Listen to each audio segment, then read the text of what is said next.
நம்ம கோபிச்செட்டிப்பாளையத்தில் unique and டிஃப்ரெண்டான வெஜ் வெரைட்டிஸ் கூடவே ஃப்ரைடு பிரெட்ல பிரியாணிலாம் சாப்பிடணும்னு நினைச்சீங்கன்னா கண்டிப்பாக இந்த வீடியோ சேவ் பண்ணிட்டு உங்கள் ஃப்ரெண்ட்ஸ் அண்ட் ஃபேமிலிஸோட அமுதசுரபியாக விசிட் பண்ணி பாருங்க. ஸோ வெஜ்ஜுக்கு ஒரு ஃபேமஸான கடை அப்படின்னு சொல்லலாம். ஸோ கிட்டத்தட்ட ஒரு 70 இயர்ஸ் அந்த கடை இருக்கு. ஸோ ஏசி அண்ட் நான் ஏசின்னு ரெண்டுமே வந்து ஒரு சூப்பரான இண்டியன்ஸில் கொடுத்துருக்காங்க. உள்ள வந்து ஸ்வீட்ஸும் அவைலபிளாக இருக்கு. ஸோ நான் வந்து வெனஸ்டே போயிருந்தேன். அவங்க வெனஸ்டே ஸ்பெஷல் ஐட்டம்ஸ் எல்லாமே நான் ட்ரை பண்ணியிருந்தேன். ஸோ ஃபர்ஸ்ட் வந்து அவங்களோட ஸ்டார்டர்ஸ் வந்து வாங்கியிருந்தேன். சாப்பிட்றது நல்லா இருந்துச்சு. அங்கே மோஸ்ட்லி அப்படின்னா அவங்களோட பிரெட் பிரிஞ்சி தாங்க. ஸோ வெனஸ்டே போனீங்கன்னா அந்த பிரெட் பிரிஞ்சி நீங்கள் சாப்பிடலாம். நல்லா ஃப்ரைடு பிரெட்டை போட்டு கொடுப்பாங்க.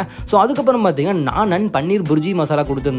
ஸோ இந்த பன்னீர் பூஜி மசாலா செம்ம சூப்பராக இருக்கும். அதுக்கப்புறம் மலாக்கா ஃப்ரைட் ரைஸ் டிஃப்ரெண்டான ஃப்ரைட் ரைஸுங்க. ஸோ உள்ள வந்து பார்த்தீங்கன்னா பேபி கார்ன்லாம் போட்டு கொடுத்துருப்பாங்க. அடுத்து எனக்கு பர்சனல் ஃபேவரட் பார்த்தீங்கன்னா அவங்களோட சோயா மஞ்சூரியன் சாப்பிட்றது ரொம்ப நல்லா இருந்துச்சு. ஃபைனலாக பார்த்தீங்கன்னா டெசர்ட்டுக்கு வந்து மொஜிட்டோவும் ஐஸ்கிரீமும் சாப்பிட்டுருந்தோம். ரெண்டுமே நல்லா இருந்துச்சு. நீங்கள் கோபியில் இருந்தால் வெஜ் ஐட்டம்ஸ் டிஃப்ரெண்டாக சாப்பிடணும்னா இங்கே ட்ரை பண்ணி பாருங்க. நம்ம கோபிச்செட்டிப்பாளையத்தில் யூனிக் அண்ட் டிஃப்ரெண்டான வெஜ் வெரைட்டிஸ் கூடவே ஃப்ரைடு பிரெட்ல பிரியாணிலாம் சாப்பிடணும்னு நினைச்சீங்கன்னா கண்டிப்பாக இந்த வீடியோ சேவ் பண்ணிட்டு உங்கள் ஃப்ரெண்ட்ஸ் அண்ட் ஃபேமிலிஸோட அமுதசுரபியாக விசிட் பண்ணி பாருங்க. ஸோ வெஜ்ஜுக்கு ஒரு ஃபேமஸான கடை அப்படின்னு சொல்லலாம். ஸோ கிட்டத்தட்ட ஒரு 70 இயர்ஸ் அந்த கடை இருக்கு. ஸோ ஏசி அண்ட் நான் ஏசின்னு ரெண்டுமே